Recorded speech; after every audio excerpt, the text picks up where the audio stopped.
Hi everyone! Welcome to the In the Stone podcast where idol stories are written in the stone. Wag po kayo mabibigla, ako pa rin to. Baileys pa rin, your host. Sorry, nagbagong gupit lang. Mom and Dad, I apologize. Without further ado, like I said, meron po tayong linatag or mga handog na guests para sa inyo. And this is our 8th episode and we want it to be very, very special. So ipapakilala ko na po sa inyo ang ating very special guest. Grand champion lang naman po ng The Voice Philippines Season 2, singer-songwriter, and the country's Prince of Soul. Ladies and gentlemen, Jason D. Palakpakan naman po. Hello!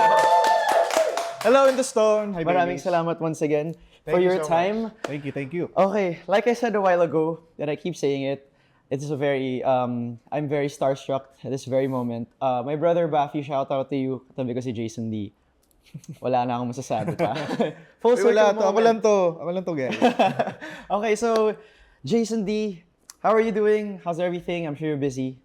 I'm good. Super good. Thank you for having me here. Masaya. Very happy kasi recently kaka-release ko lang ng new music, which I'm very excited about. And work has been good. Yeah. A lot of opportunities, a lot of blessings. So yeah, I'm very, very happy. First and foremost, promote na natin Magsabi Ka Lang Yes. by Jason D. Ako nag-promote, no? Magsabi Ka Lang by Jason D. Composer as well, and the producer was Jonathan Manalo. Shout out, Sir Jonathan. John. It's on all musical streaming platforms. Yes? Yes. See, pwede ako maging RM niya. Mag-a-apply ako. Message. Salamat sa research. Okay. I just recently released my latest single, Magsabi Ka Lang. So I'm very, very excited about. It's a part of a series of songs that I wrote a couple of years back. Kung mapapansin ng mga listeners ko, yung mga defenders ko, yung the songs that I released, yung Gusto Ko Pa and Ulit-Ulit, this is parang the latest iteration of those songs. The song is a part of the series of songs that I wrote about grief. It's about grief, pero not necessarily about death. It's about the grief of the loss of a relationship. So parang stages of grief. Yung first song ko was Gusto Ko Pa is about denial. Okay. And yung sumunod was Ulit-Ulit. Yung stages of grief. Stages of grief. So it's denial. It's denial. And the second one was Ulit-Ulit, which is about anger. Anger. And ngayon, yung latest one, which is Magsabi Ka Lang, is about bargaining. So parang nag-uusap sila kung baka pwede pa nilang i-save yung relationship, baka pwede pa nating ayusin, pwede pag-usapan. Pero kung wala na talaga, sabihin na nila. Huwag na nilang patagalin. Huwag na nilang i-prolong pa yung agony, kumbaga. So we're at the bargaining stage right now. And hopefully soon, I'm still working on it pa, pero yung mga next stages of grief naman. Which are? Depression and acceptance. Depression and acceptance. I'm not sure if you know. Do you know Haunting of Hill House? Yes. That's I've where seen it's it. from. Yeah, like the theme of it. Stages of grief. Galing. So 5. So we're expecting the next 2 to be in line with that. Okay. Yeah. But they're not, di pa tapos. Still ongoing. I'm still working on it, yeah. Still writing, still parang inaano ko pa lang. I'm tying up the loose ends. So, yeah. So when did you start with will it be an album or just a series of songs? We're working on it to be part of the album. Depends if how many yung matapos ko ng mga songs. Pero I started working on it matagal na. I think probably 2017, 2018. Like I go in and out. If I feel a wave of inspiration, I write, and then I record. If medyo nara-writer's block ako, parang iniiwan ko muna, and then I go back to it. So ganun yung process ko. It's not really very rigid. It's not very linear. Okay, so yun. Before we dive into the whole musical thing, gusto mo namin makilala at malaman how it all started. Okay, so I guess we could start with your province, which is Butuan City. Butuan. Yep. Shout out sa... Hello sa tanan nga mga Bisaya ug mga taga Butuan diha nga naminaw karon. Hi. What he said. Okay, so you were born and raised there. Yep. You studied there. And how did the musical journey start, your career? So first sa Butuan, and then bata pa lang may hilig ka na sa pagkakanta. Yeah, well, I grew up in Butuan City, and I think at an early age I already knew na mahilig ako sa music talaga, mahilig ako kumanta. I think at 10 years old, my mom enrolled me for voice lessons. Okay. Kasi parang nakitaan niya nga na kumakanta ako, parang narinig nila na nakakasabay ako sa tono, ganun. Um, sabi ng mama ko, parang before I even learned how to speak, I already was singing na. I was already humming. Parang ine-emulate ko daw yung mga narinig ko sa radyo or ang sabi ng mama ko sa akin, instead na nanonood ako ng cartoons, mas nanonood ako ng MTV. Ooh. So I loved like watching music videos. I was always like, entranced by the whole concept of a music video. So ayun, mahilig ako sa music ko talaga. And then I enrolled for voice lessons. And I think doon mas na-explore ko pa yung pagkanta. At the age of 10. I was 10 years old, yeah. Is there anyone in your family that sings or performs or musically inclined sila? I think my dad was, he was very musically inclined also. My mom also can carry a tune a little bit, pero no one really took it seriously. I was the only one who was like, parang this is what I want to do. Yeah. So parang, doon nag-start. Yung 10 ka, do you recall when you would explore MTVs, kung sino yung mga artists or types of music or genre na pinapakinggan mo? Was a lot of things, pero yung pinaka-vivid ko na memory of like the earliest music video that I saw was Zombie by the Cranberries. I'm not sure if you're familiar with Cranberries. 70s, 80s. Zombie. 90s, yeah. 90s pala sila. Okay. Yeah. So, that one. And I think it was like probably the height of Titanic, so My Heart Will Go On. Celine Dion. Yeah. A lot of grunge bands nung time na yun, so Nirvana. It's like the height of 90s music. 90s. Ang galing nga kasi the 90s is like a whole breadth of genres. So my grunge music, your early teeny bopper, like pop music, so sila Britney Spears, early boy bands, NSYNC, Backstreet Boys. So yun yung pinapanood ko na. Hip-hop as well. Yeah, hip-hop as well. Yeah, Tupac, Notorious B.I.G. So yeah. So sila yung pinapakinggan mo that time. Yeah. So when you did voice lessons and then high school came, did you join competitions or join the school choir? How did it all pan out after? Ako yung tinatawag nilang resident na intermissionist Sa school. sa school. So every time may school events na yung mga recognition ceremonies or mga mga nutrition month, yung mga ganun, mga speech fest. Fairs. Yes, school fairs. Every time na kailangan nilang may taga-kanta, ako yun. Ano yung mga kinakanta mo na tatandaan mo? It was early 2000s, so a lot of Usher. Wow. A lot of early Justin Timberlake. Ayun, so mga You Remind Me, mga Wow. ano yun, mga Kaka-Super Bowl pa naman. kaya nga, Usher, so no? sobrang nostalgic ng Nostalgic. Super Bowl niya kasi brought me back to the early 2000s. May mga If I Ain't Got You, mga ganun. Alicia Keys. Alicia Keys, yeah. So if you were to kind of really pinpoint a few artists, at least at the time, the early 2000s, sino yung mga in-idolize mo? Sila Usher? Yan, Usher. I was into a lot of neo-soul music. So sila Maxwell, Erykah Badu, time na yun. Erykah Badu. Yeah, Erykah Badu. A lot of R&B singers as well. Yung sila Usher. Justin Timberlake, I was huge fan. Marami. But I also listen to a lot of older music. So Michael Jackson, Stevie Wonder,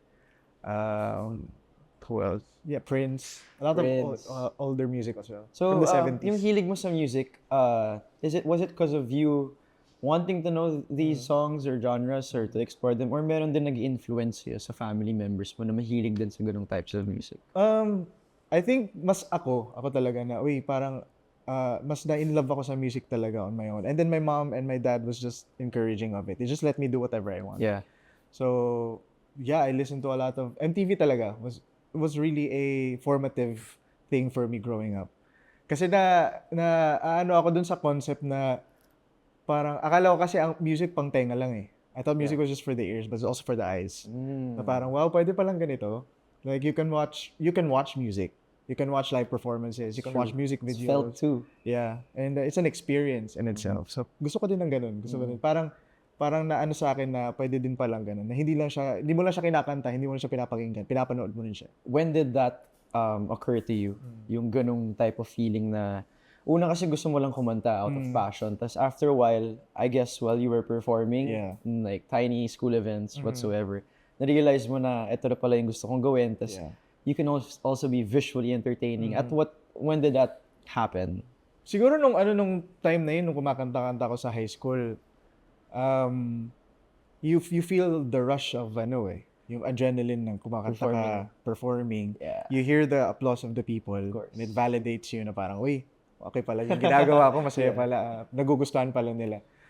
I just love entertaining people. I love seeing how they react to what I do on stage, and I love just bringing joy to people and seeing how parang na-uplift ko yung spirits nila. So parang yung kasama yun sa experience na na-enjoy ko. Kaya nung parang nakikita ko na yun lagi yung nangyayari, parang I think this is what I'm supposed to do. I think this is my calling as a person. So at what age yun, or anong year nung high school, kung natatandaan mo pa? You know what's funny? Because I feel like even when I was younger, Meron ng ganun? Kunyari sa mga family gatherings, tapos sabihin ng mama, uy, kanta ka sa mga tito mo, sa mga tita mo. Even then, I feel like parang eto na yata yung gusto kong gawin. Parang napipicture ko, I'm not sure how I'm gonna end up there, but I feel like I'm gonna end up there one way or another. Parang napipicture ko yung sarili ko na nasa stage ako or nagre-recording. Parang dati naalala ko sa banyo, parang nagpe-pretend ako na nasa recording. Ako ganyan. And then, siguro na-solidify siya talaga when I was in high school. Yeah. Nakikita ko yung crowd na parang, saya nila na And I wasn't expecting it at all kasi akala ko parang, parang kumakanta ka talaga. Yeah. I mean, the Philippines, everybody sings. True. Everybody can carry a tune. Pero, meron palang something na different from me, from the other singers as well. So, siguro yun, mga 12, 13, around that time. 13 pa lang. Tapos, so is it safe to say na if you really believe and if you manifest, you chase and you attract, it really happens, diba? Yeah. It transpires. And I'll ask later how it is that you feel about how everything's going on with your life. But moving on to the story of how it all started. Yeah. So high school came, tas a lot of applause, a lot of flowers. Sino yung mga sumusuporta sa'yo at the time na parang, besides your family, yung parang nakakita ng potential sa'yo na pwede kang dalhin sa Manila, alam mo yun? Tapos parang explore mo yung prowess mo doon. I had like really supportive teachers as well in school. Sila yung nag-i-encourage sa akin na uy, develop mo pa yan, may potential ka, ganyan. I think also another big one was my voice teacher. Yung na-mention ko kanina na... Who is? Sir Marvin Gayramon. Hello, if you're listening or watching, Sir Marvin really like instilled in me na this is something that I could potentially thrive in the music industry.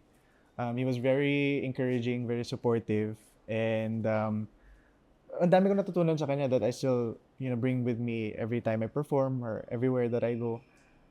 He's kind of like a champion maker in a sense also, because like so he has other products. He has other artists who have won singing competitions also.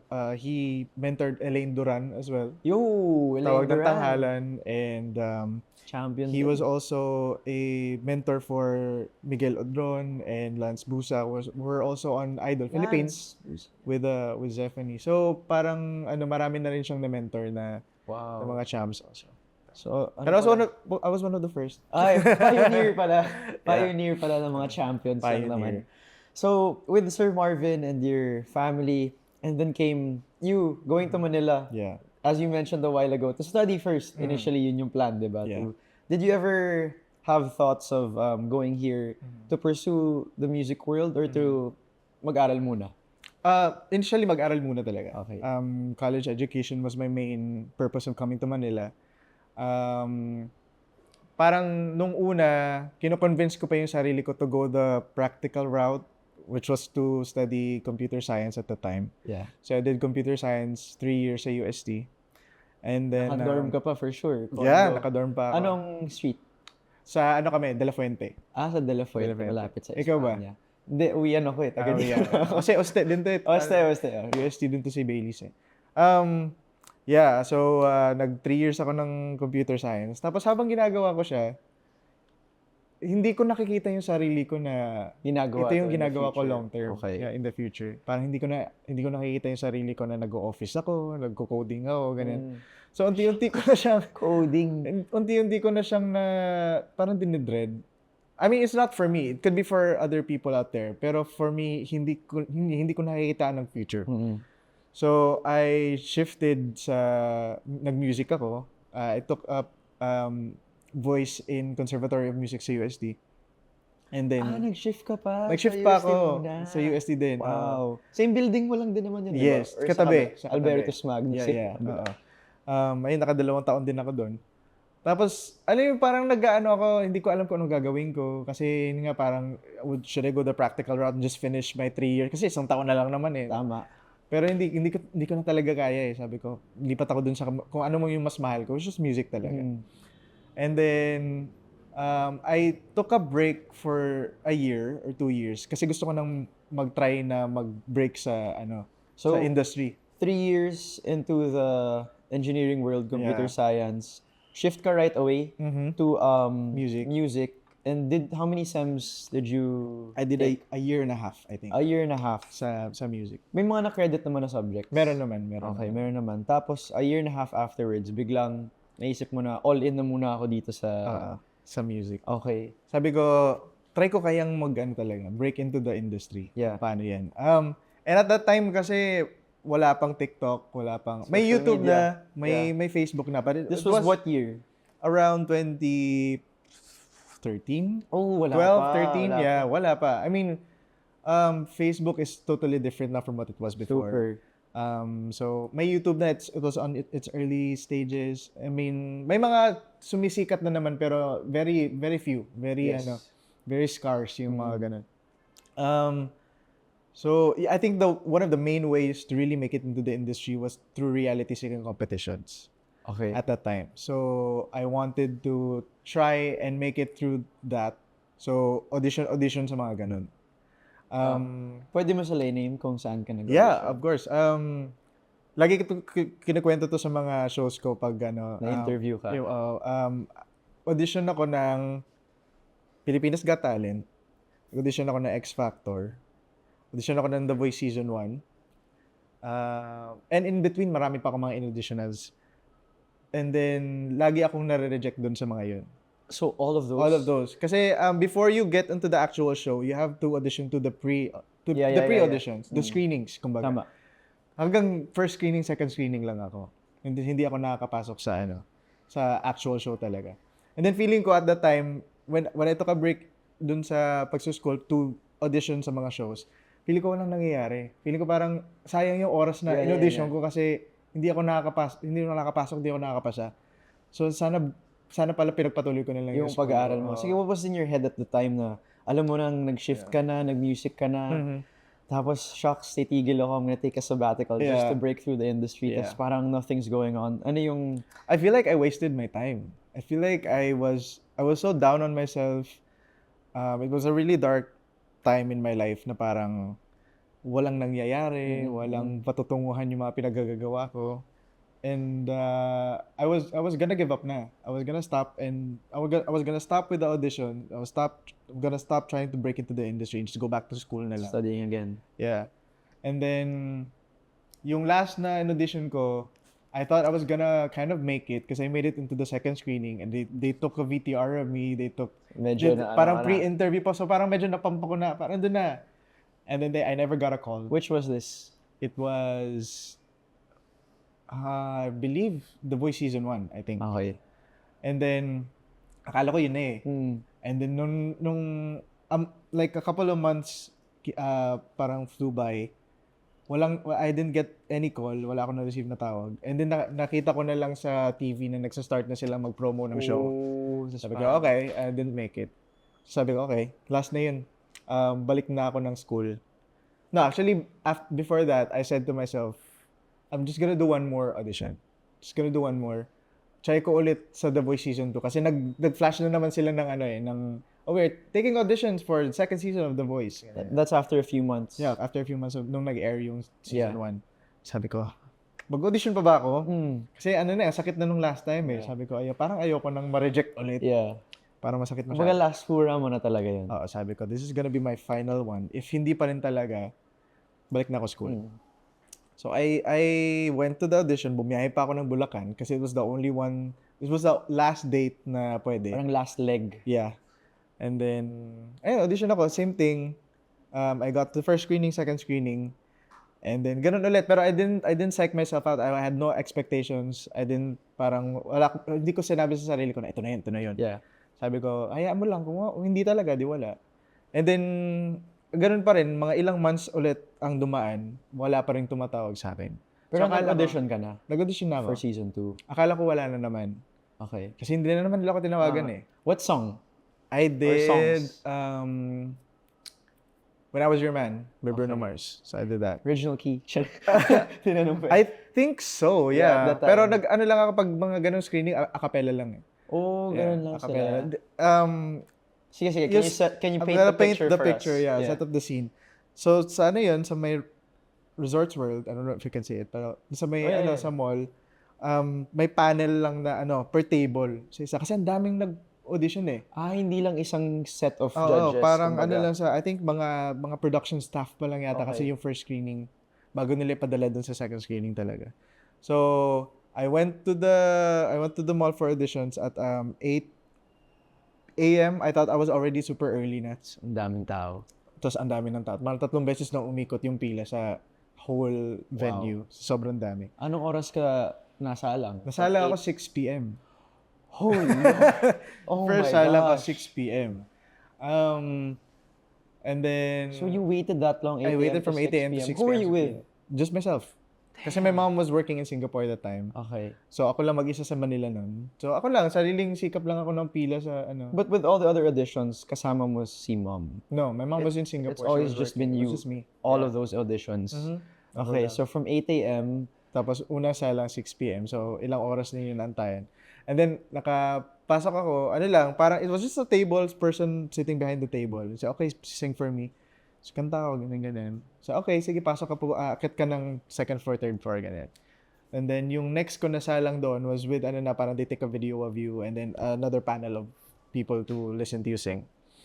And then 10 p.m. naman na yun.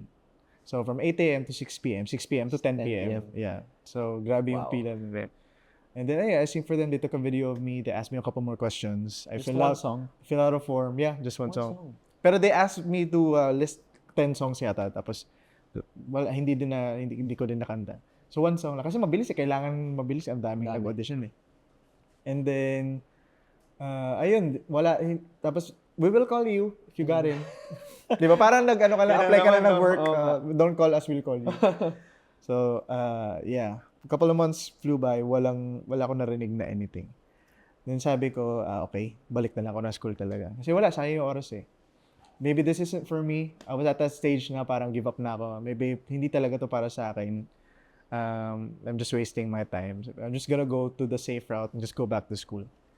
And then, nag-enroll na ako. Nag-enroll ka? Nag-enroll na ako. Nag-enroll na ako. Bumalik na ako nag-enroll ako. On the day na nag-enroll ako, saka tumawag sa akin. Oh my God.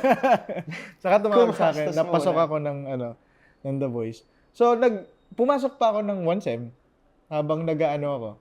I was filming blind auditions, I was filming knockouts, I was in the competition while I was still studying that 1 sem.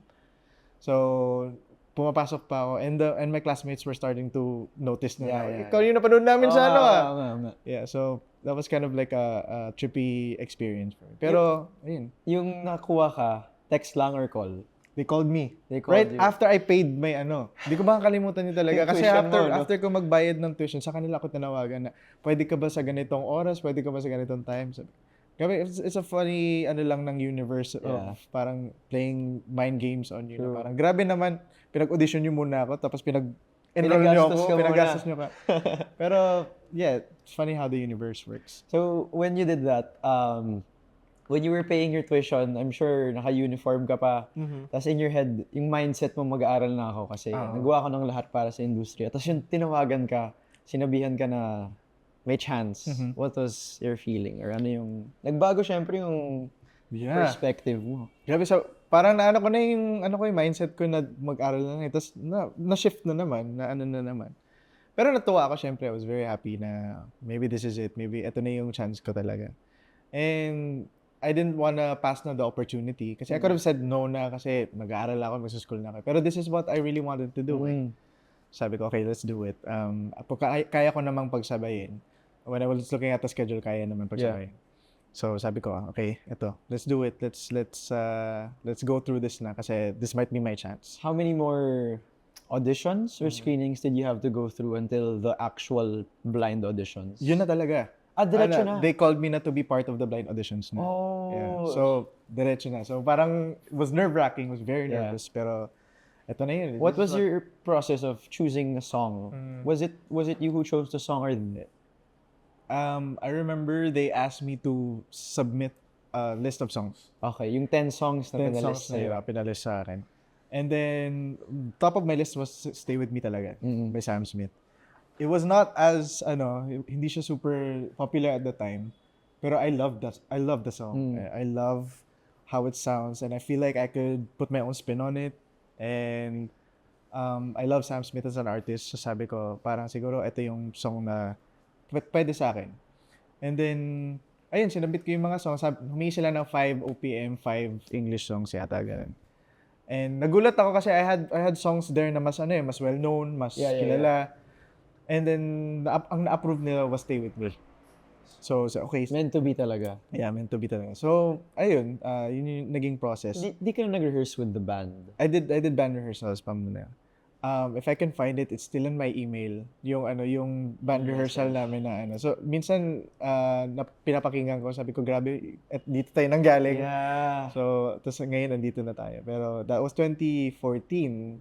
10 years ago. It was 10 years ago. 10-year anniv na pala ng audition. Yeah. So, ayun, yun yung naging process niya talaga. Tapos, sinabi ko pa sa mom ko, I didn't tell my mom that I auditioned. She was in Singapore. Sabi ko, Mom, pwede ka ba umuwi? To come with me sa audition process. Ano sabi niya? Tapos akala niya na pinaprank ko lang siya. Akala niya nagjo-joke lang ako. Sabi, talaga ba? Kasi I have to take off from work, ha? Yeah. Kailangan ko magpaalam, ganyan. Hindi, totoo, promise, nakapasok ako sa mag-audition ako. Kailangan natin mag-shoot ng ganitong day. Ganyan. So, umuwi siya. And then she was there with me sa blind auditions. So, your family's always been supportive of all of the... Yeah, very.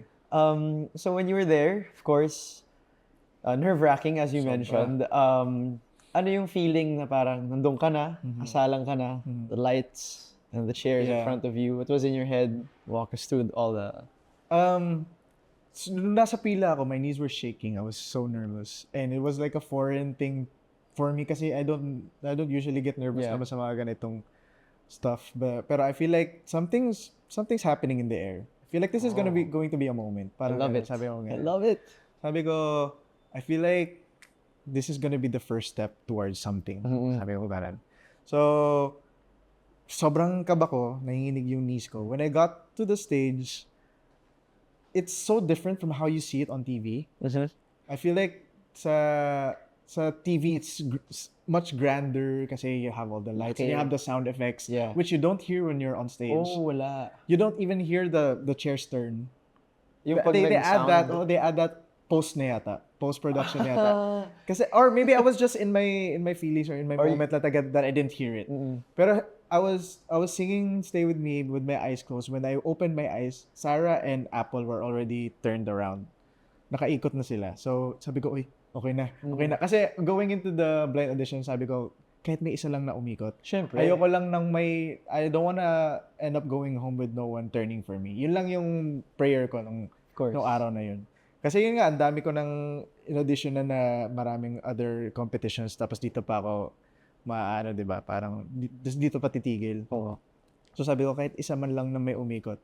So, nung umikot na si Coach Sarah and si Coach Apple, nakita ko, okay. Okay na ako. Okay na. I can breathe now and I can just enjoy the performance. So, after nun, parang nawala na yung nerves ko. I was just performing na lang as if I was performing the song. You sang your heart out. Yeah. And then, umikot din si Coach Leia.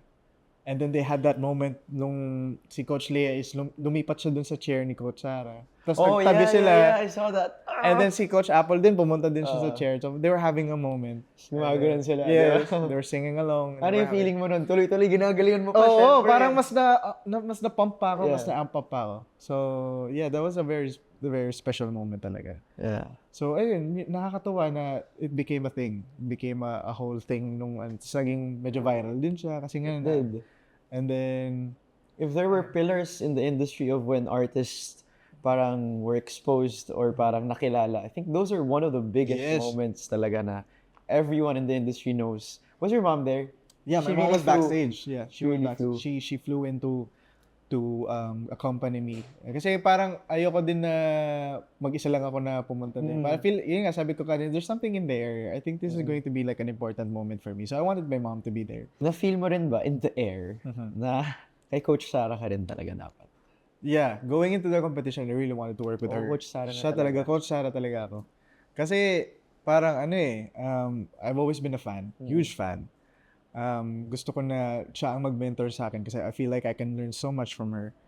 I watched her journey from her singing competition and how she grew up to be the artist that she is now. Yeah. Like, grabe yung growth niya as an artist, her impact in the music industry. We just saw her win a Billboard Award recently. Yep. So, grabe yung yung impact talaga niya sa music. And she's been a huge influence personally. Hindi lang siya singer, performer din siya.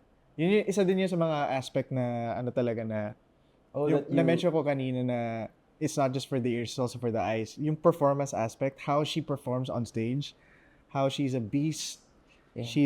She's such a presence. Her stage presence is amazing. So I wanted to learn from her kung paano ko ma-apply yan sa akin as an artist as well. So, siya talaga. So, nung nakita ko na umikot siya, sabi ko, yes! Ito na. Yes, Coach Sarah. So, yun. How was Coach Sarah like naman? Yung, nandun na, of course, you were rehearsing and all that. Mm-hmm. She was very generous as a mentor. Very giving coach. Dami ko natutunan from her. Yeah, I really treasure the moments nung nag-mentorship kami. Kasi talagang in-instill niya sa akin na kailangan pag nag-perform ka, kailangan galing sa puso, kailangan yung mini-mean mo yung mga sinasabi mo. Yeah. It's storytelling as well. Hindi lang siya basta kumakanta ka lang. Hindi lang basta nahihit mo yung mga notes. Importante na kino-convey mo yung message ng kanta. Kailangan nararamdaman ka ng audience. Yung lagi na sinasabi sa akin.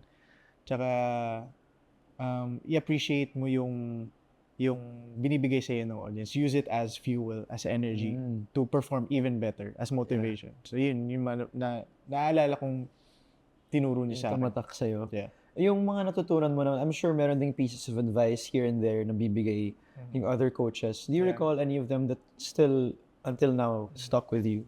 Yeah, si Coach Leia was also very encouraging. I remember parang she said na ano ka lang, sabihin mo kung ano yung nasa puso mo, how you would perform it. Wag kang masyadong nakikinig sa mga advice ng iba. Okay. Parang be true to yourself. And at the end of the day, you have to be happy with your performance. Yeah. Kung happy ka sa ginawa mo, parang dapat hindi ka na nakikinig sa mga sinasabi ng iba. Yun parang medyo tumatak sa akin. I think she said that to me. We were doing after the finale, we had like a after party. Yung parang rap party, kumbaga. Okay. And we were just talking, usap lang ng casual at just the corner. Yeah, she was telling me all of these amazing things. Yun yung naalala ko. You mentioned the finale, yung umabot ka dun, or at least, syempre eliminations, diba? It was also a rigorous experience. Yeah. Ano yung feeling na, at yung umabot ka sa finale? Actually, it's, medyo surprising siya for me personally. Surprising pa ba? Yeah, sobra. There was a moment in the competition where I wanted to quit na. Because I feel like I wasn't also going anywhere dun sa competition.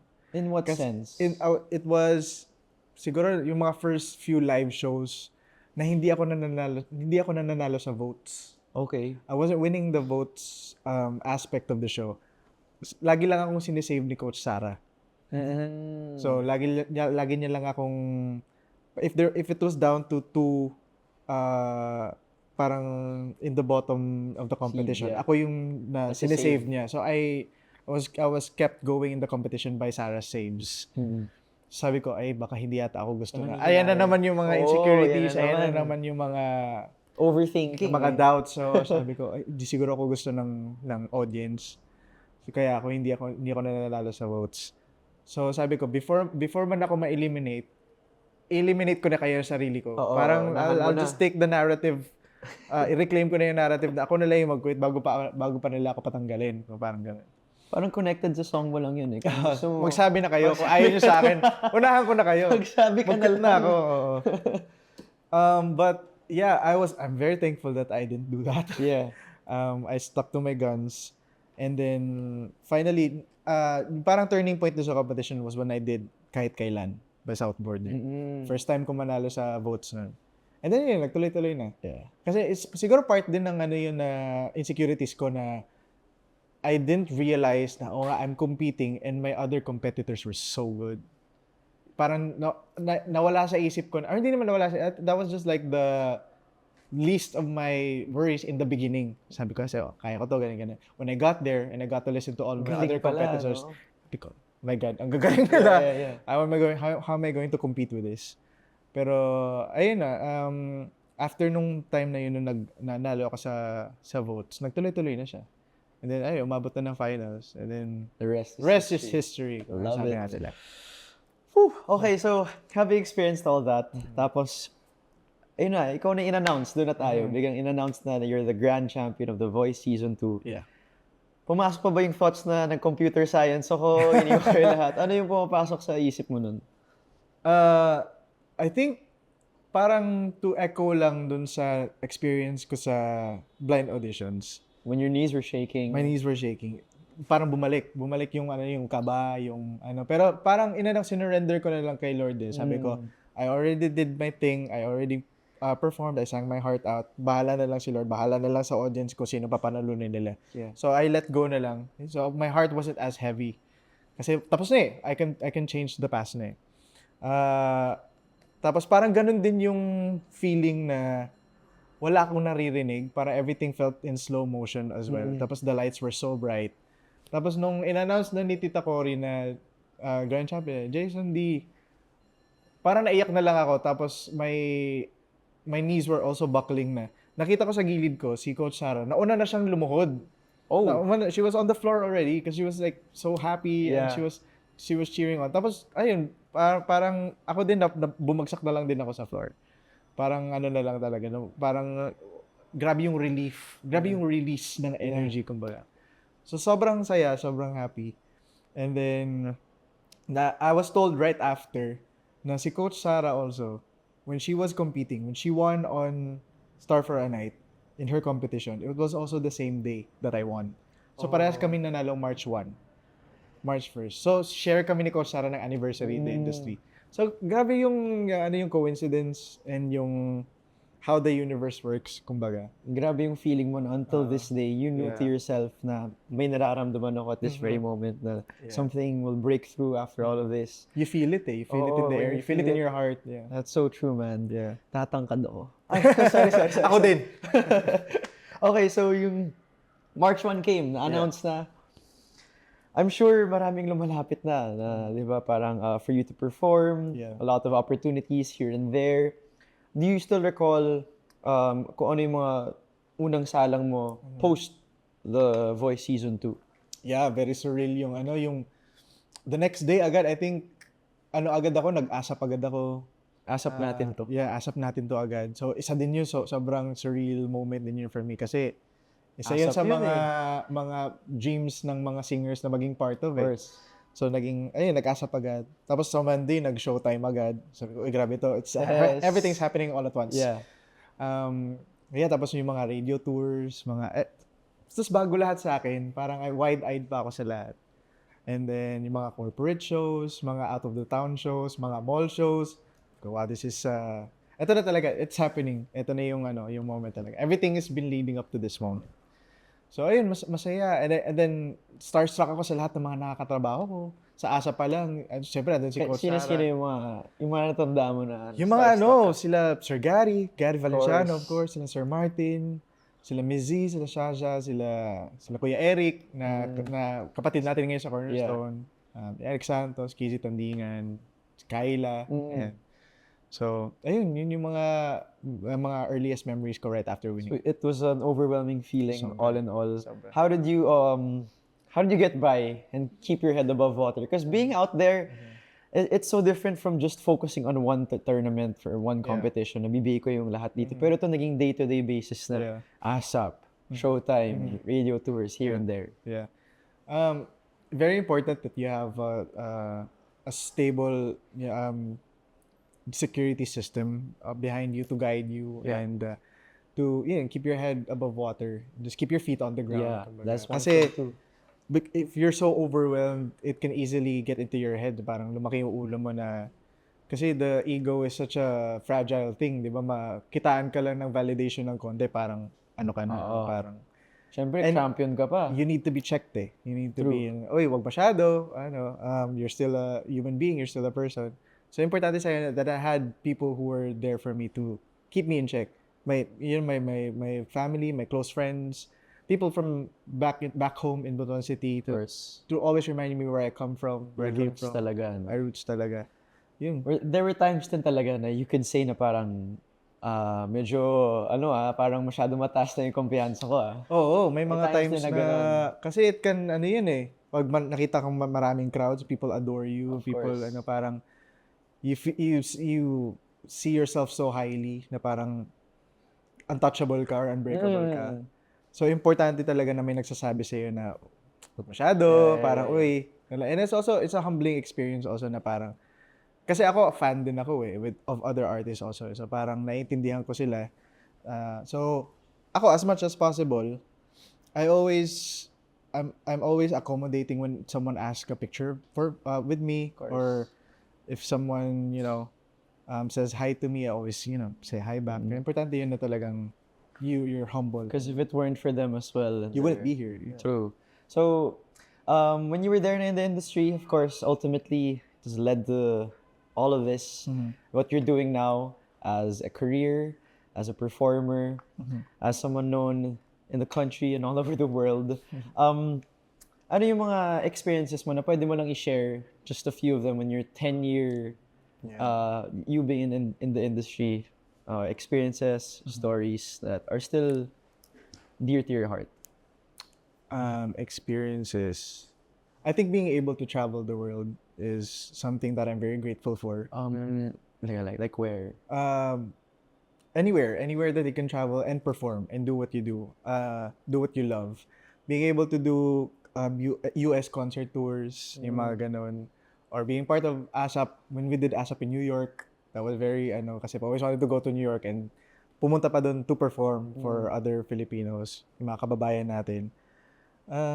What else? Just being able to release music has been very important sa akin. Highlight talaga yon. Being able to put out songs that I've written throughout the years. Na parang, kasi may time din na, songwriter ba ako? Or ano ba ako? May mga times May na ganun struggles may ganun din. struggle din na Tapos, how it resonates with other people nung na-release ko na siya finally. Nakakatuwa. But, may mga times din na, siguro sa 10 years na yun, hindi siya lahat na super, everything's not rainbows and butterflies. Of course. But, yeah. I've had experiences with personal people who worked for me who've, Kind of turned their backs? not really, stolen money from me. Oh, Mga ganon. damn. And tayo sa mga nangungutang. Shout out sa mga nangungutang. There's no way to sugarcoat it eh. They had, unfortunately, I've been too trusting, kumbaga, and they have taken advantage of me and stolen money from me. May mga ganon. Also, may mga ganon din na parang, I thought I could trust you, pero May yun ganon. pala, may mga ganon pala. So, yeah, may mga times din na I thought you could rely on this person and, hindi pala. So, siguro yun din na masasabi ko sa mga, yung mga up-and-coming na mga artists natin who's just breaking into the industry na just be careful who you trust. Kung sino yung pagkakatiwalaan nyo kasi you never know the intentions of people.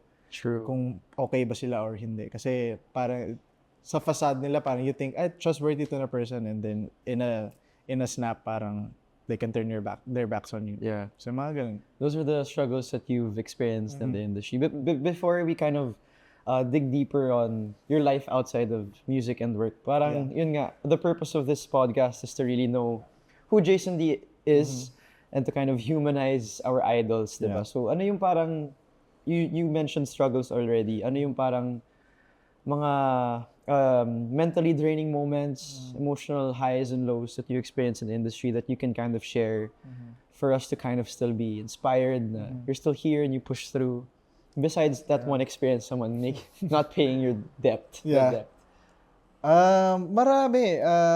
Siguro there are performances where I messed up na parang siguro one that comes to mind na is yung pag nahuhulog ka sa stage. Oh, nahulog ka Yung na sa mga nahulog stage. ka sa stage, but thankfully hindi siya televised Live event. it was a live event, pero siya, yung mga nasa audience, mga big time na mga Okay, na corporate. mga corporate people. So it was one of the most embarrassing things that happened to me. Tapos Bakit ka nahuhulog? I think I missed a step. I was gonna go down sa tapos I missed a step. Tapos namali yung calculate nung paa ko. So na-slide akong ganyan. Tapos yung ganyan. Yung maraming per step times. na ganyan. Tapos wala na akong nagawa. So umalis na lang ako ng marami kami nun na other performers. So, hindi naman solo act. hindi naman siya solo act. Pero still yun. Tapos they were very comforting naman backstage. It's okay. A lot of people that sort of thing happens to a lot of people. So, okay lang yan. Pero ako personally, sobrang, nakaka-embarrass. Pero, yeah, yung mga ganon, or siguro mga times na I feel insecure about my talent or my music, the music that I put out. Kasi, just being vulnerable, maraming artists na pumapasok lagi. The turnover for artists in the Philippines is so fast kasi ang dami nating magagaling na mga singers. Yeah. So right after I win, meron na namang bagong champion. Tapos after nun, meron na namang bago. So lagi na namang may bagong dumadating. So lagi kong iniisip yun na relevant pa ba ako? May makikinig pa ba sa akin? Am I still are people out there still waiting for Jason D music? Parang ganun ba? Na kasama yun sa mga insecurities ko. I think it's normal part of aging din naman. Especially in the industry which is very fickle. Parang, ayun nga, laging may bago, laging may fresh. So I always have to keep up with the times. Pero ako naman kasi, I'm at the point in my career where I'm just doing it for myself na lang. I'm doing music for myself. I'm performing na in a sense na kung saan masaya ako. And if I'm putting out music and happy ako dun sa nilalabas ko and other people resonate with it, parang bonus na lang yan. Baga. So ayun, parang kasama naman lagi yun sa mga self-doubt, sa mga insecurities. Hindi naman yata talaga may iwasan yun. And you just pull through and you kind of, kasi with you always just, kung ano yung pinaniniwalaan mo, paninindigan mo siya. Yeah. And all throughout that has been your motto for your career. Tama. And ngayon naman, na-mention mo na hinahanap mo lang din kung ano yung gusto mong gawin para sa sarili mo. And you kind of found photography and the arts and fashion. At what point in your career mo nalaman or na-discover na there's something more than just, there are more things than performing? Yeah. Siguro ako as an artist, I feel like minsan na babox natin yung sarili natin na pag singer ka lang. Pag dancer ka lang. And I feel like if you're an artist, you need other outlets to express your creativity and your artistry. And photography for me was just another outlet for self-expression and creativity. It really happened during pandemic na. I've always been fan of images and photography naman before. Pero nung pandemic kasi kasi we had all the time in the world in our houses, parang I wanted to learn a new skill. I wanted to express myself in a different way. So, and I also wanted I wanted new images of myself. I wanted new photos of myself. Kasi I was releasing a single at that time, yung gusto ko pa.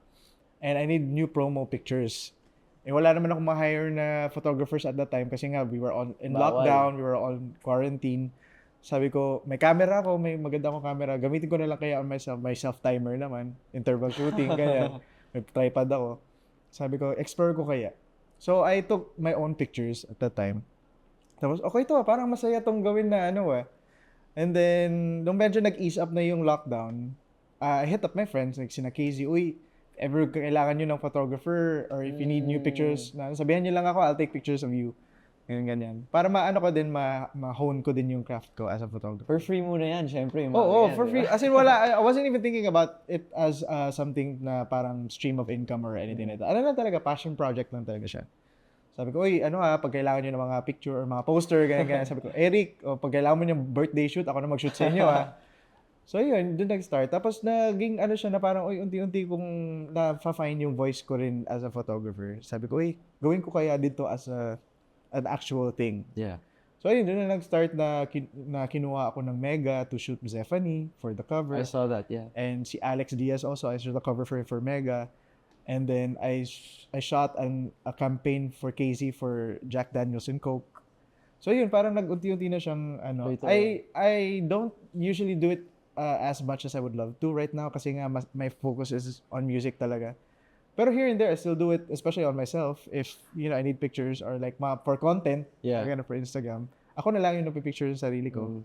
I just bring my camera and my tripod, tapos set up ko lang dyan. Paano mo siya, syempre yung kumuha ka ng camera, di naman din madali, di ba? Kailangan mo aralin. Paano mo, did you have a mentor? Did you study it through YouTube? YouTube University. YouTube University. YouTube University, I watch a lot of tutorials. Sign up ako sa maraming mga masterclass, mga ganun. Kasi nga, during the pandemic, ang daming, mga ganun na online classes lang na mga Zoom. So, ayun, dun nag-start. Tapos, I read a lot of photography books. And then, puro self-taught lang talaga. Puro mga YouTube tutorials, ganun. Tapos, na-validate ka na lang yung sinushoot mo na sila, tapos parang ganda pala ng kinalabas na nagugustuhan ng mga artists, ng mga projects. Ano bang tawag yun? Sa clients pala. Oo, parang kaya ko naman pala. Yeah. Parang okay naman pala. Yeah. So, till now, you still wanna do, if there's free time, if there's free time, you would definitely... If my friends hit me up and say, "Hoy, pwede ka bang kunin na game?" Kung game. may time ako na if may free time ako to do it, then why not? Yeah. Mamaya may campaign ako sa Game. Sige, set up na natin yan. Ay, may ilaw na tayo. Kapal na mukha si Jason, di pinagkuhan. Brand na social media brand na. Post lang. Okay, so photography. So yun na una, when you also explored or discovered your sense of fashion, which one was first? I think siguro fashion muna na una.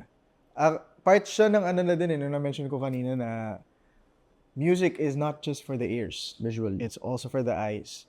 And I realized na I'm drawn to artists who yung music nila is in line with their presentation, their imaging, their packaging, kumbaga. So I've always been a huge fan of like Lenny Kravitz or David Bowie, Harry Styles, of course. Yeah. Who else? I mean, he's not known as a singer, pero Timothée Chalamet. Yeah. Parang they're not afraid to experiment with their clothing. I just think clothes are fun. Clothes is another outlet of your creativity also. Parang I just have so much creativity to express na kasaan ko pa paglalagyan yung creativity ko. Sige, sa damit din. Oh, yeah. Kasi parang life is so short, wear whatever you want. Experiment. Kasi, bakit mo i-box yung sarili mo? Especially as a performer, di ba? Gusto kong pinapanood yung artist na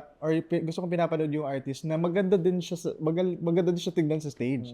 It's a feast for the eyes as well. So, ayun, I just think that clothes are... It's also a high form of art. Yeah. Di ba? Parang, it's how you express yourself. It says so much about the person and how they dress. Yeah.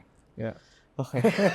Tinignan yung clothes ko. So yung, balikan lang natin super quick yung music videos na mo at the time. Yeah. And ibang klase yung concepts, respective concepts nila. Ano yung mga inspirations mo? Doon mo ba linabas yung creativity mo sa visuals, sa performing? Yeah. How was that experience like?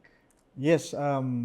Again, music videos are very near and dear to Kasi me. 10 pa lang pinapanood mo Oo, na music. sobra. Kaysa Peppa Pig ba no? Wala pang Peppa Pig Wala kami pa nun. Peppa Pig nun, sorry. Blue's Clues pa lang kami. Blue's Clues. Yeah, but yeah, super, talaga, very inspired by music videos. Sa mga concepts, I'm very on hand dun sa mga creative direction and kung ano yung look ng music video, kung ano yung mga concepts ng music video. Yung sa ulit-ulit, kasi nga the song is about repetition. Kumbaga, I wanted to play on that concept as well. So, nirepeat ko rin yung sarili ko. So, I cloned myself dun sa music video. Yeah. So, sa banda, ako lahat yung members. So, na-inspire ako sa music video ng Heya by Outkast. Oh, Si I love Andre, that song. right? I love So, that band. yun sa music video, si Andre 3000, siya lahat ng Siya members lahat, ng banda. So, gusto mo rin gawin yan. So, marami mga inspirations din. I was also very inspired by like 70s variety show. So, like yung mga Sonny and Cher show, yung mga dating mga kung saan nag-perform yung mga Jackson 5 before. Yung very 70s, very disco, live. Yung may host na nag-i-intro, yung mga ganun. Ganun din yung taste mo. Ganun din yung inspo ko dun sa music video. Tapos ito, yung music video na Magsabi Ka Lang, which is gonna be out soon, hopefully. I just shot a couple of other scenes the other day.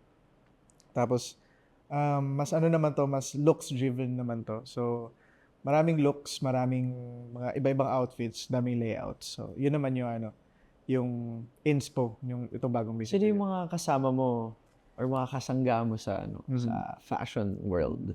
Kasi sa photography ko lang parang 'di ba self-taught, YouTube, etc. Pero sa fashion, I'm sure there's a lot of collaborations and insights from other people.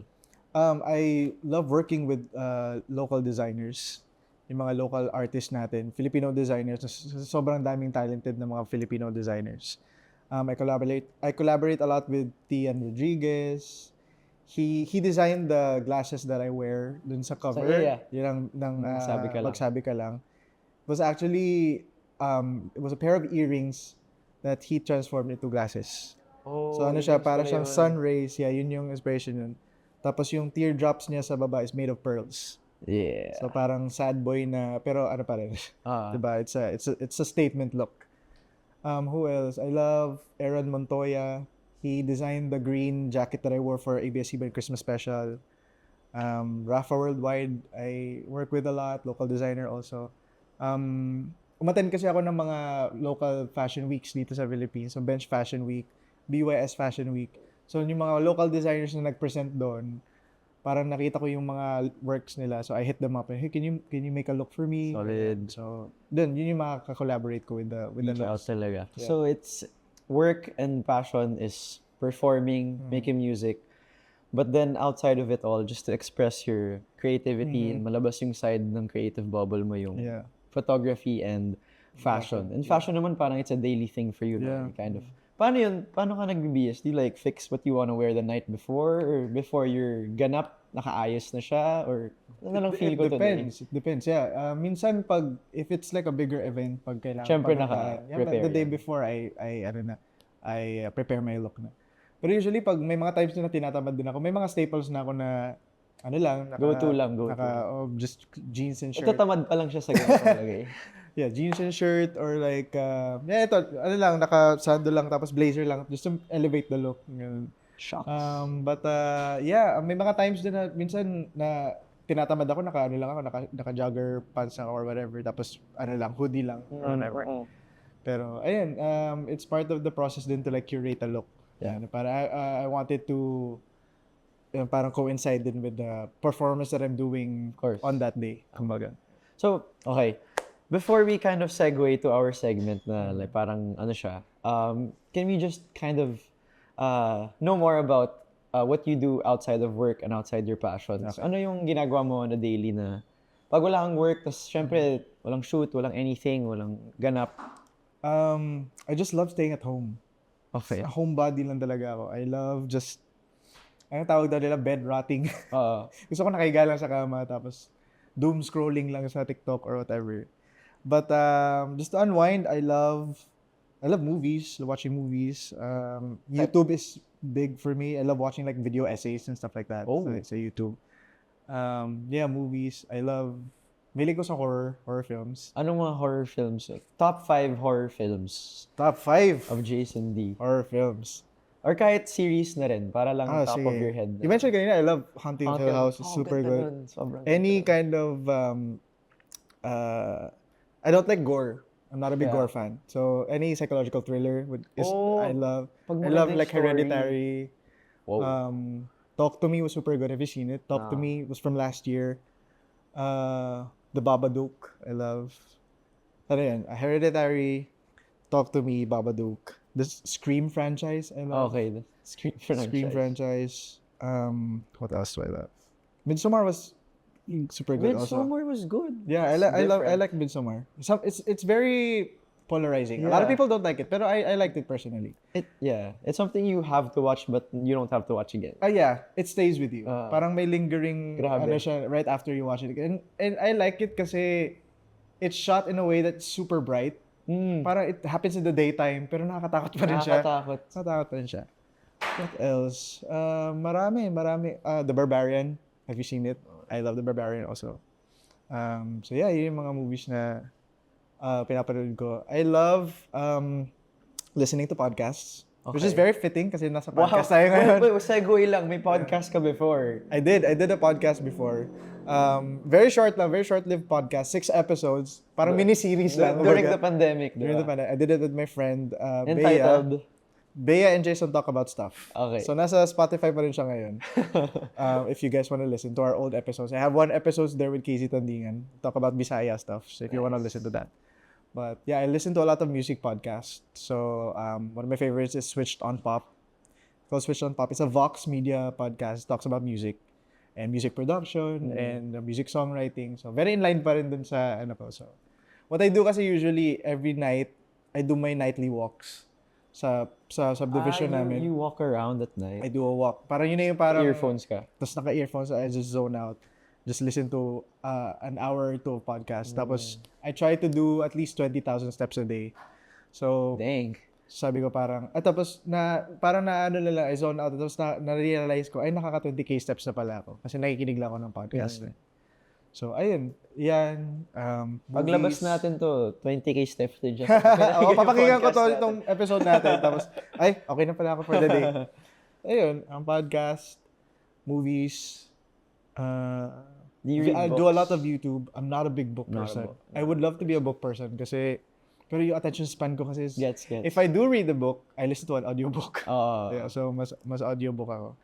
Ewan ko siguro yung attention span ko din na parang kailangan ko I don't take in information through reading siguro. Listening and visuals. Okay. Okay, quick segue lang para lang alam na ng buong sambayan ng Pilipino. How is the love life of Jason D? Love life. My love life is paano ba? It's non-existent. Non-existent. I'm not really looking for anyone right now. Siguro kung dumating, edi masaya. Pag may dumating. Pag may dumating, comment down below. Nag-invite. Live selling yung nangyayari dito. Pamain na lang po. Yeah, wala naman. My last relationship was, couple of years ago. It was pre-pandemic din. Pre-pandemic. So, kung parang I'm not closing my doors naman. Kung may dumating, hindi masaya. Wala din. So, I'm not in the immediate, hindi siya sa akin. It's not an immediate need. Yeah. Pero, yun, I'm not closing my doors. So, quick lang. Ano yung perfect date with someone? Perfect date. Yung ideal date mo na parang, ito yung best time to date. Best setting. Classic ako na, I like watching a movie, tapos kain right after. Tapos ang gusto ko, pag-uusapan namin yung movie na pinanood namin. Kaya pala movie muna. Para i-dissect namin yun. Ano yung takeaway mo dun sa movie na ganyan? So, kaya mahilig ako sa psychological thriller films. Kasi parang, like discussing. Parang i-analyze natin ano yung takeaway. It's also like a good barometer for kung magkaka-vibes ba kami. Kung meron kaming pag-usapan. Chemistry. And if yung principles namin and yung mga takeaways namin medyo in line. So, okay, marami tayong pag-uusapan. Sino yan? Joke. Kasi importante sa akin yun yung you also learn from someone. May mapaano ka rin, may matututunan ka din from that person. Yeah, kailangan may substance. Kailangan mataba din yung utak. So, yun po ang hinahanap ni Jason D. Film critic pala yun. Film analyst pala. Okay na doon. Pag film critic ka, tapos madaldal ka, okay na daw yun sa kanya. Pero kwentuhan. So, okay. Doors are open for Jason D. And with that, doon na tayo sa segment natin, ha? Para siyang fast talk-ish lang. Okay. And then, kailangan mo lang sagutin, alin ang mas angat? Okay. Okay, first question. Pop or ballad? Pop. Pop. Yeah, mas pop. Oh. Do I have to explain? If you want to. I like to dance I like to perform. Yeah, so, okay. mas, Pag ballad. although I also have a special place in my heart for ballad naman. Kasi course. nagbabalad din naman ako. Pero I think yung ballad naman kasi is part of pop na rin. So mas pop. Okay, mas pop. Photography or singing? Singing. Singing, of course. Singing or fashion? Singing Singing pa pa rin. rin. Kasi I still sing even if I'm not dressed Yeah. as. Yeah. How about fashion or photography? Tough din. Fashion na lang. Fashion na Kasi lang. I live my life in it. Even if I'm not doing Yeah. photography, how I dress and how I present myself is an integral part of my Okay, fashion. TV or concerts? Let's say live or TV event. Oh, It's a nice question. TV or concerts? Ang hirap din. Ang hirap, di ba? Ang hirap, Okay, na-stump habang din ako. nag-iisip siya, kung ako tatanungin, Yeah, as a ikaw. host, kunyari ito, sa camera kausap natin today, mas gusto ko yung live, like what we did Okay. recently kasi if I host a show, tas mag-gauge ko yung audience, kung anong humor nila, Yeah. or if patok ba yung sinasabi ko or Yeah, not. tama. Pag dito kasi Mas di ko real alam- time Oo, yung mas real time. Yeah, Tas exchange ano ng ba? energy. In your perspective. Okay. In terms of what I like doing, Yeah. mas live concerts ako, live shows. Live. Siguro kung ano din, kung it has its pros and cons. yeah. Pero siguro mas angat sa akin yung live concerts, live shows. Okay. Solo or duet? Not that you don't want duets, just I think solo siguro. solos. Yeah, mas solo. So. Mas kontrolado, mas ma-express mo. Tsaka yung mas sarili mo. kung pag nagkamali ako lang. Tama naman. Wala Pag kang Hindi madadama yung kasama mo. Tama. Live band or -1? Oh. It also has its pros and cons, pero mas maganda, mas masarap yung feeling pag live band. Siyempre. Yeah. Mas ramdam mo yung instruments, mas gaganahan ka din mag-perform. Ibang live band. This is, I don't know, casual or high fashion? Casual or high fashion. If you were to live a life every day, do you want to... Every day, no, money is not an object Yeah. or whatever, high fashion. High fashion pa. Yeah. Wala akong pakialam dyan. Kung so, Kung ano pwede mong suotin, di ba? High If money fashion. was no object, then Yeah. I would love to go to like a museum, like when they do the Met sa sa meron silang yung Fashion Institute nila doon, yung mga naka-display sa I can just pick out any that'd be the dream. To wear couture every day. May iba kasi gusto casual lang, hindi mo nila feel. Depende sa tao. I have my days where I really don't give a flying F about what I wear that day. So mag-t-shirt lang ako. Pero yun nga, if money was no object and I had the time all the time in the world to wear whatever I want, why not? Diba? High fashion, man. Kwek-kwek or fishball? Quick. I like the crunch. Okay. Yung Quick. Tapos Ideal date sausaw din mo yan. sa kasama din. Habang nag-uusap kayo about the movie, it's quick kayo. Local travel or international? Right now, mas local ako. Local muna. Kasi parang marami pang lugar sa Pilipinas na hindi ko pa napupuntahan. Which I think is like wasted opportunity kasi taga dito ako Pilipino ako. So dapat puntahan ko rin yung mga local If places you were to natin. go to a few places top of your head, gusto mong bisitahin or mag-perform or just to chill? Surprisingly, I've never been to Siargao. Siargao, I I haven't been need to go to also. Siargao, yeah. No. So, mag-Siargao. So, beach person? Yeah, beach or gusto ko din mag-try. I've never been to like a hiking spot, yung mga mountains. Also, you're a nature guy too. Gusto ko rin matry. I haven't been. Okay. Gusto ko siya matry. Pero beach is I love going to the beach, yeah. Okay. Wait, what is this? Black or white? Black. I think it's universal. It goes well with anything. Yeah. High fashion plus black, yeah. For your rest days, staying in or going out? Staying in. Sobra. For performances, big venues or small venues? Intimate? Do you want like a good 500 people or do you want it like 10K? Mas gusto ko yung intimate. Mas maliit, mas nakaka-connect ako dun sa person talaga. Of course, masaya din naman to perform at a bigger audience, bigger crowd, the energy is there. Pero in terms of like kung ano yung mas nararamdaman ko, kung ano yung mas mas fulfilling sa akin spiritually. Pag nakikita ko isa-isa yung yung mga mata ng audience, mas na-performan ko sila ng mas malapitan. Gets. Mas masarap sa feeling. Okay. For social media or real life conversations? No, because there are Mas people real that life. real life. Okay. Yeah. I feel like sometimes naiisip ko social media is not real. True. It's not real. Ano lang siya, parang it's a conduit lang siya of like it's cosplaying as conversation, parang ganun. That's a nice way to put it. Yeah. It's not real conversation. Bilang computer science major, Yeah. former major niya. Mas mas masarap pa rin talaga makausap mo yung isang naman. totoong tao. Yeah. Even sa mga text or sa phone call. You would much rather in person. Hindi kasi may mga tao din na introverts, di ba? Mas Oh, gusto yeah. nila text na lang. I'm also kind of an introvert. Yeah. Pero mas human interaction, I value that more as when you just read a couple of comments here and there. Parang mas Jump scares or thrillers? there's room for both. Pero I like a good thriller. Thriller. Na mas lingering yung takot. Yeah. Yung mas engulfing yung takot. If there were a movie to represent your likeness in film, anong movie siya?